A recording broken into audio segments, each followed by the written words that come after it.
Freedom from Donald Trump.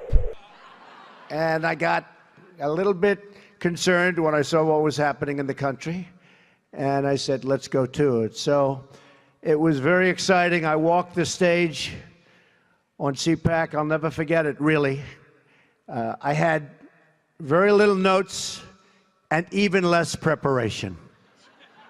So when you had practically no notes and no preparation, and then you leave and everybody was thrilled, I said, I think I like this bit. I would have come last year, but I was worried that I would be, at that time, too controversial.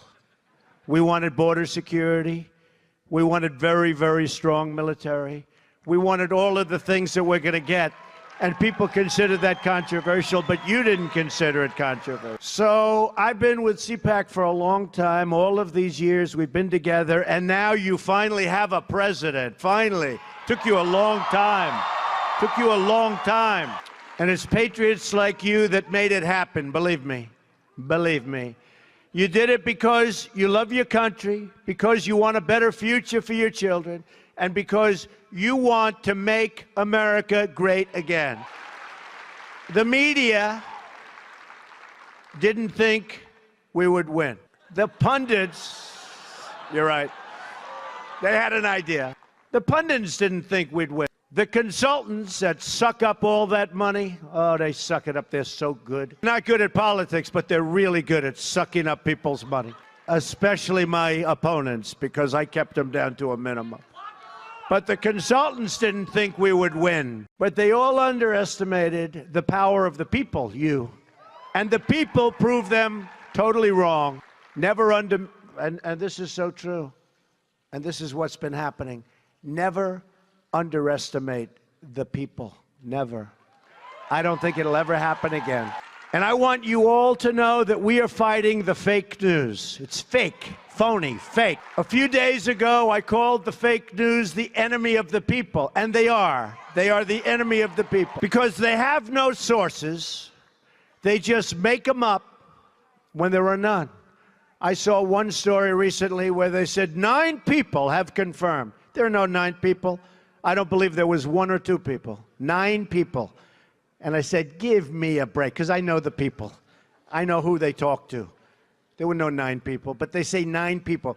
And somebody reads it, and they think, oh, 9 people, they have 9 sources. They make up sources. They're very dishonest people. In fact, in covering my comments, the dishonest media did not explain that I called the fake news the enemy of the people, the fake news. They dropped off the word fake. And all of a sudden, the story became the media is the enemy. They take the word fake out. And now I'm saying, oh, no, this is no good. But that's the way they are. So I'm not against the media. I'm not against the press. I don't mind bad stories if I deserve them. And I tell you, I love good stories, but we won't talk. I don't get too many of them. But I am only against the fake news media or press. Fake, fake. They have to lead that word. I'm against the people that make up stories and make up sources. They shouldn't be allowed to use sources unless they use somebody's name. Let their name be put out there. Let their name be put out. A source says that Donald Trump is a horrible, horrible human being. Let him say it to my face. Let there be no more sources. And remember this, and not all in all cases. I mean, I had a story written yesterday about me in Reuters by a very honorable man. It was a very fair story. There are some great reporters around. They're talented, they're honest as the day is long. They're great. But there are some terrible, dishonest people. And they do a tremendous disservice to our country and to our people, a tremendous disservice. They are very dishonest people, and they shouldn't use sources. They should put the name of the person. You will see stories dry up like you've never seen before. So you have no idea how bad it is, because if you are not part of the story, and I put myself in your position sometimes, because many of you, you're not part of the story. And if you're not part of the story, then you sort of know, if you are part of the story, you know what they're saying is true or not. So when they make it up, and they make up something else, and you saw that before the election, polls. The polls. They come out with these polls, and everybody was so surprised. Actually, a couple of polls got it right. I must say, Los Angeles Times did a great job. Shocking, because, they did a great job. And we had a couple of others that were right. But generally speaking, I can tell you the network. Somebody said, a poll came out. And I say, what network is it? And they'll say a certain, let's not even mention names, right? Sure. Well, you have a lot of them. Look, the Clinton News Network is one. Totally. Take a look, honestly. Take a look at their polls over the last 2 years. Now, you'd think they'd fire the pollster, right? After years and years of getting battered. But I don't, who knows? Maybe they're just bad at polling. Or maybe they're not legit. But it's one or the other. Look at how inaccurate. Look at CBS. Look at ABC also. Look at NBC. Take a look at some of these polls. They're so bad, so inaccurate. And what that does is it creates a false narrative. It creates like this narrative that's just like, we're not going to win. And people say, oh, I love Trump, but I'm not feeling great today. He can't win, so I won't go and vote. I won't go and vote. It creates a whole false deal.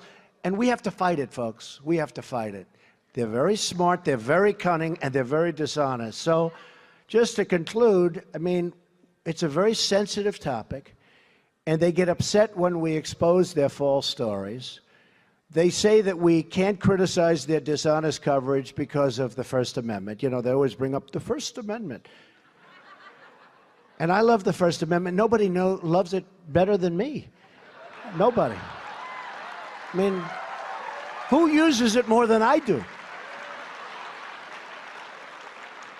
But the First Amendment gives all of us, it gives it to me, it gives it to you, it gives it to all Americans, the right to speak our minds freely. It gives you the right, and me the right, to criticize fake news and criticize it strongly. And many of these groups are part of the large media corporations that have their own agenda, and it's not your agenda, and it's not the country's agenda. It's their own agenda. They have a professional obligation as members of the press to report honestly. But as you saw throughout the entire campaign, and even now, the fake news doesn't tell the truth. Doesn't tell the truth. So just in finishing, I say it doesn't represent the people. It never will represent the people. And we're going to do something about it, because we have to go out and we have to speak our minds and we have to be honest. Our victory was a win like nobody has ever seen before. I'm here fighting for you, and I will continue to fight for you. The victory and the win was something that really was dedicated to a country and people that believe in freedom, security, and the rule of law. Our victory was a victory and a win for conservative values. And our victory was a win for everyone who believes it's time to stand up for America, to stand up for the American worker, and to stand up for the American flag. Yeah, there we should stand up. Come on. There we should stand up. Okay. And by the way, we love our flag. And by the way, you folks are in here, the place is packed. There are lines that go back 6 blocks. And I tell you that because you won't read about it, okay? But there are lines that go back 6 blocks. There is such love in this country for everything we stand for. You saw that on Election Day. And you're going to see it more and more. So we're all part of this very historic movement, a movement the likes of which, actually, the world has never seen before. There's never been anything like this. There's been some movements, but there's never been anything like this. There's been some movements that petered out, like Bernie, petered out. But it was a little rigged against him, superdelegate. She had so many delegates before the thing even started. I actually said to my people, how does that happen? Not that I'm a fan of Bernie, but a lot of Bernie people voted for Trump. You know why? Because he's right on one issue, trade. He was right about trade. Our country is being absolutely devastated with bad trade deals. So he was right about that. But we got a lot of Bernie support. So actually, I like Bernie, okay? I like Bernie. But I'm here today to tell you what this movement means for the future of the Republican Party and for the future of America. First, we need to define what this great, unprecedented movement is.